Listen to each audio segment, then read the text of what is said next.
mais uma aula. Dessa vez o tema é sobre circunferência, na unidade temática de geometria. Os objetos de conhecimento são relações entre arcos e ângulos na circunferência de um círculo.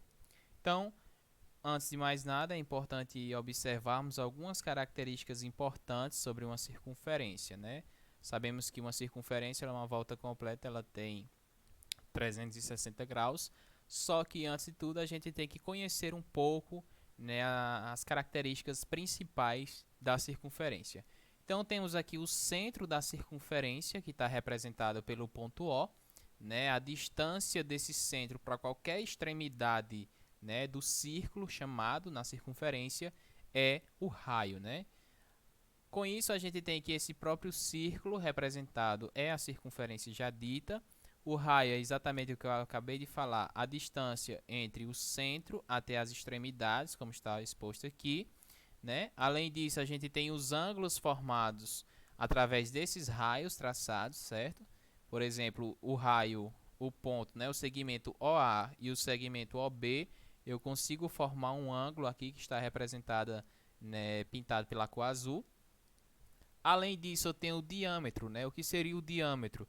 O diâmetro seria a distância entre duas extremidades da circunferência, certo? Ou seja, aquilo que divide a circunferência ao meio é chamado de diâmetro, ou seja, o segmento AC.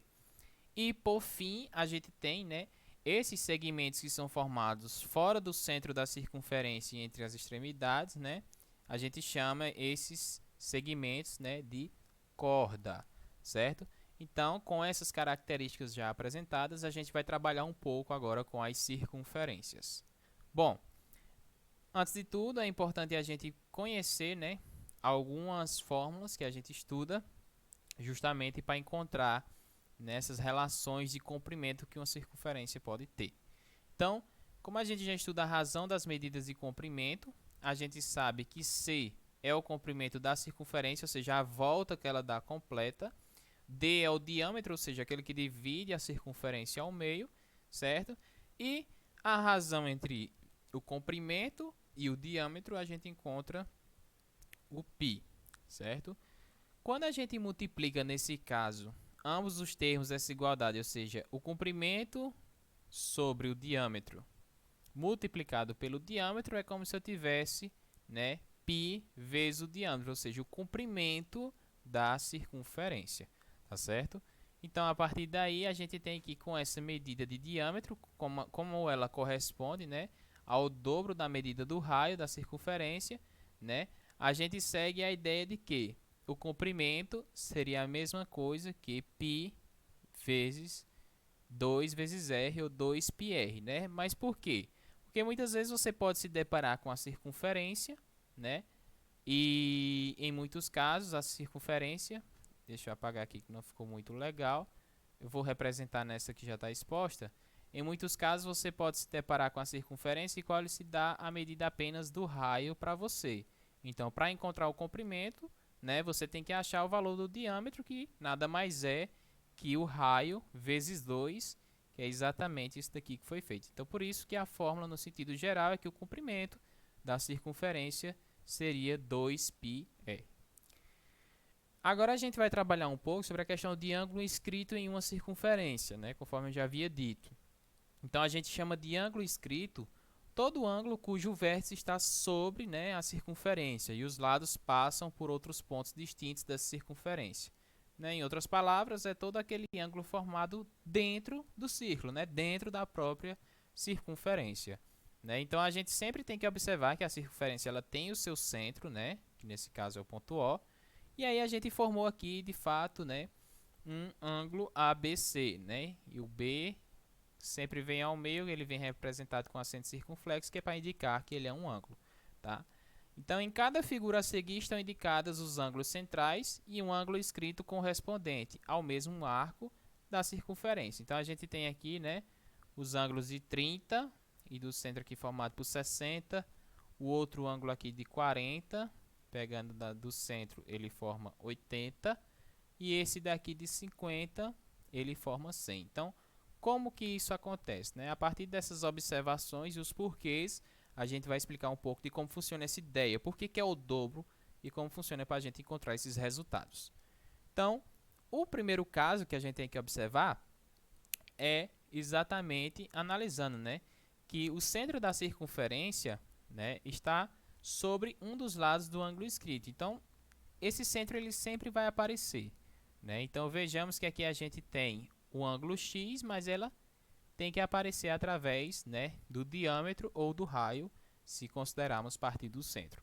Então, veja, como a gente tem aqui os segmentos, né, o segmento OA, que eu estou destacando aqui nessa cor, e o segmento OB. Se a gente traça aqui esse segmento, a gente pode observar, né, a formação de um triângulo dentro dessa circunferência, né? E aí, no conceito de triângulos, quando a gente está estudando, um triângulo que tem dois lados congruentes, ou seja, dois lados iguais, esse triângulo é chamado triângulo isósceles. Então, como é que eu considero que isso é um triângulo isósceles, né? Perceba que as extremidades aqui, esses segmentos, eles estão partindo sempre do centro da circunferência. Então, concordam que aqui vai ser o valor do raio e aqui também será a medida do raio. Bom, o raio da circunferência sempre é o mesmo, então por isso que eu considero que esses dois segmentos eles têm a mesma medida, né? Por ele ser, eu formei um triângulo isósceles, os ângulos OBA, ou seja, OBA, esse ângulo X, na verdade, né? E OAB, eles têm a mesma medida. Ou seja, se eles têm a mesma medida, se o triângulo ele é isósceles, ele tem dois lados iguais e dois ângulos iguais. Então, se aqui em cima é x, então logo aqui embaixo também tem que ser o valor de x. Aí agora a gente vai observar, né, a questão do y. Como que eu vou considerar que a OC é um ângulo externo ao triângulo ABO, né? Então, como a gente sabe, o ângulo externo ele é a soma dos ângulos não adjacentes a ele, né? Então, se eu tenho aqui o y, a soma dos ângulos que não são adjacentes, ou seja, que não estão próximos, só tem que ser, consequentemente, esse x e esse outro, ou seja, y é igual a 2x. Então, aqui está um dos motivos de eu considerar que o ângulo formado aqui, a projeção dele será sempre, né, o dobro do que parte do centro da circunferência. Já no segundo caso, a gente tem que analisar, né, outro critério interessante, né? Vamos observar aí que o centro da circunferência ele está no exterior, né, do ângulo inscrito, né? Ou seja, exterior está fora do ângulo inscrito. No caso anterior ele estava dentro, né? Já aqui ele está fora. O ângulo inscrito inicialmente a gente tem que é o ângulo X que está exposto aqui em cima, ou seja, ele não vai apontar diretamente para o centro da circunferência. Então, se a gente traça, né, o diâmetro, nesse caso, o que seria o diâmetro? O diâmetro ele tem que dividir a circunferência ao meio, então seria isso daqui, ó. Se eu traço o diâmetro, que é o que está representado aqui nessa segunda figura abaixo, né, tracei e formei um ponto EG nessa circunferência, eu obtenho dois novos ângulos, né, que foi o que ele considerou aqui. Aqui em cima eu vou ter um novo ângulo e aqui embaixo eu também terei um novo ângulo.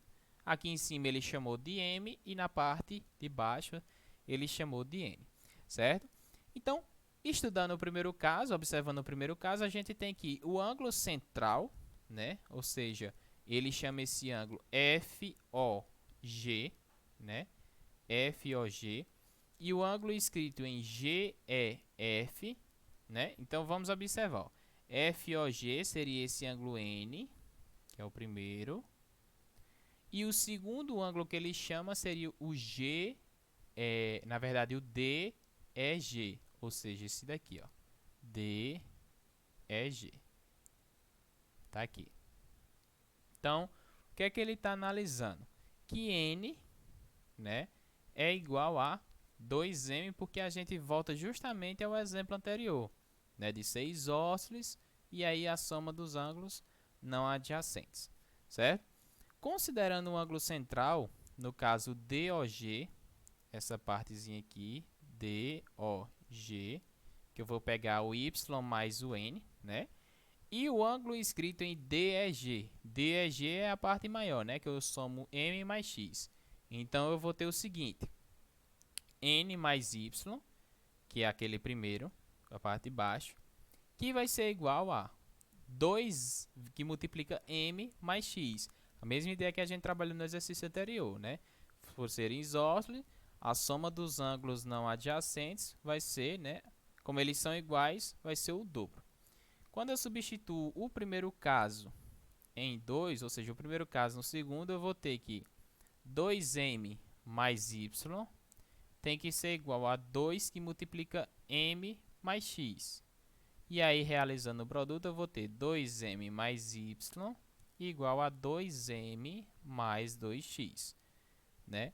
Quando eu trabalhar aqui nessa expressão, eu vou, por exemplo, esse 2m eu posso passar ele subtraindo para o outro lado da igualdade, ou então subtrair em ambos os lados, ele vai sair, eu posso simplificar, e resulta também que o meu y ele vai ser igual a 2x, né? Então, sempre importante considerar os caminhos que a gente tem para provar aquela situação inicial que a gente estava verificando, né? Porque que os ângulos, as suas projeções, sempre vai ser o dobro, né? É exatamente por essa ideia que a gente está trabalhando. Bom, dando continuidade ao que Caio Marcos estava explicando sobre a circunferência, nós temos o ângulo inscrito em uma circunferência. Vamos considerar o centro da circunferência que está interno ao ângulo inscrito. Nós podemos traçar um diâmetro HK, que foi o que traçamos aqui embaixo. HK. Dividindo o ângulo central inscrito em duas partes e obtendo outros 4 ângulos de medidas M, N, P e Q. De acordo com o primeiro caso que vocês estudaram com o Caio, a gente tem que, considerando o ângulo central IOK e o ângulo IHK,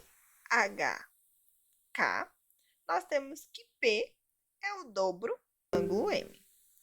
A mesma coisa ocorre com o ângulo central JOK e o ângulo inscrito JHK. O ângulo Q é igual ao dobro do ângulo M. Quando a gente adiciona membro a membro essas igualdades, nós vamos chegar que P mais Q é 2M mais N. Onde nós temos que nós temos um fator comum nesse caso, ou seja, nós podemos afirmar que P mais Q é igual a 2 vezes M mais N. E como Y, nós sabemos que Y é esse ângulo todo, é P mais Q, e X, nesse caso, é a soma de M mais N. Nós temos que Y, ou seja, o ângulo central, é o dobro do ângulo inscrito. E com base nessa propriedade, a gente pode determinar o valor desse ângulo X, que é um ângulo inscrito, a circunferência ABC,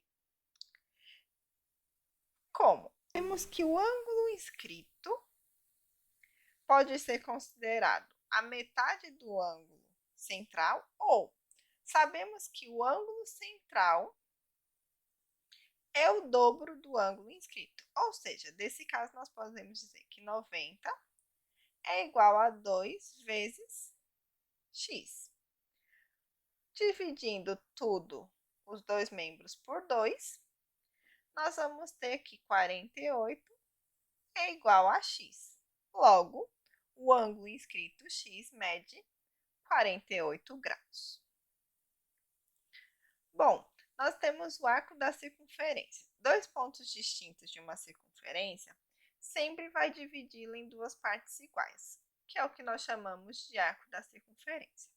Considerando que pegamos os pontos A e o ponto B. Ao lado esquerdo, nós temos o arco menor da minha circunferência. E do meu lado direito, nós temos o arco maior da circunferência. E nós podemos associar um arco da circunferência em relação ao seu ângulo central. Por exemplo, observe aqui essa circunferência aqui ao lado.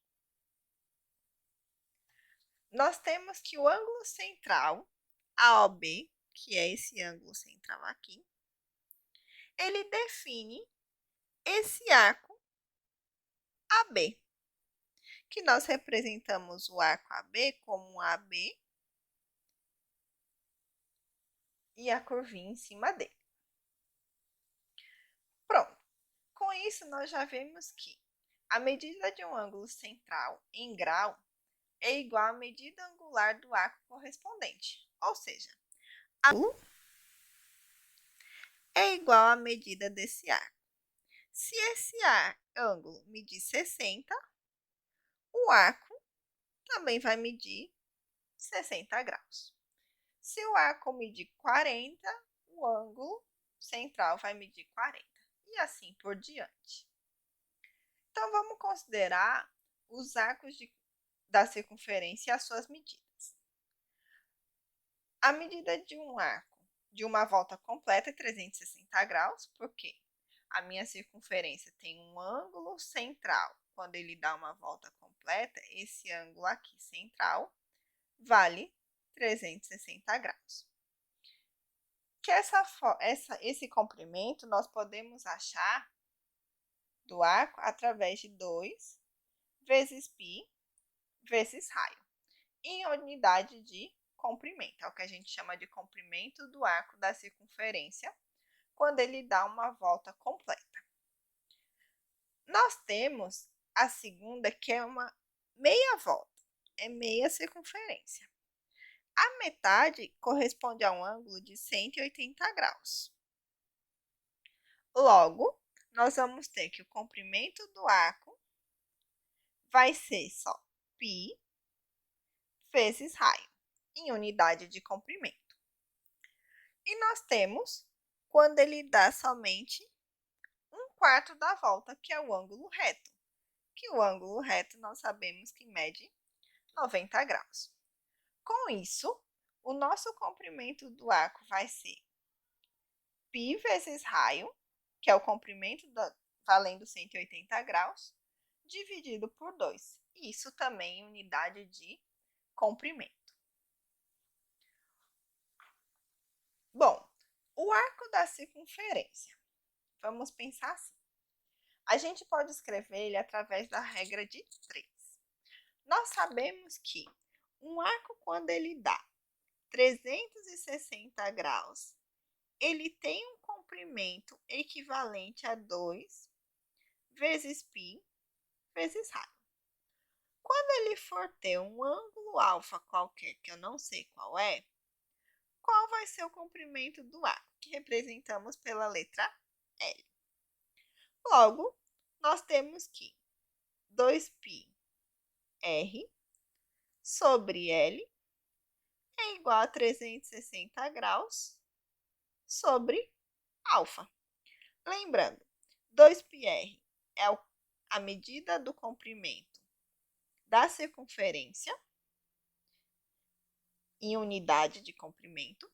O L é a medida do comprimento de um arco. 360 graus é a medida angular da circunferência. E alfa é a medida angular do mesmo arco em grau. Então, para achar o comprimento de um arco, nós podemos utilizar esta fórmula. Vamos lá.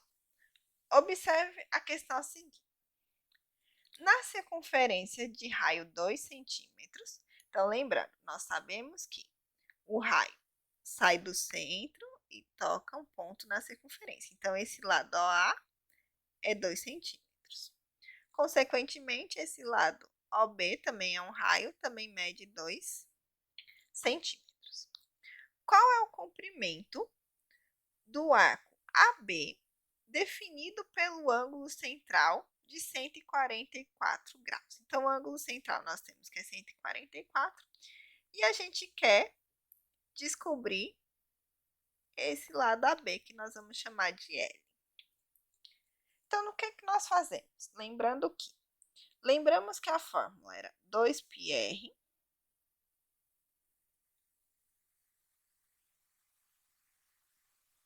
sobre L é igual a 360 graus sobre o ângulo alfa. Aí vamos lá. Temos que o raio da questão é 2. Então, eu tenho 2 vezes π vezes o raio que é 2 sobre L. É igual a 360 graus sobre um ângulo alfa que mede na minha questão 144 graus. Vimos que nós podemos fazer o produto dos meios é igual ao produto dos extremos. Então, 360 vezes L, nós vamos chegar em 360L, é igual a 2π vezes 2 vezes 144. Então, nós vamos ter 4π vezes 144. Nós vamos ter que 360L é igual a 576π. Dividindo ambos os membros por 360, nós podemos dizer que L é igual a 1,6 π. Este é o comprimento do arco AB quando seu ângulo vale 144 graus. Bom, com isso, nós terminamos as relações entre arco e ângulos na circunferência de um círculo. Obrigada pela atenção e até a próxima!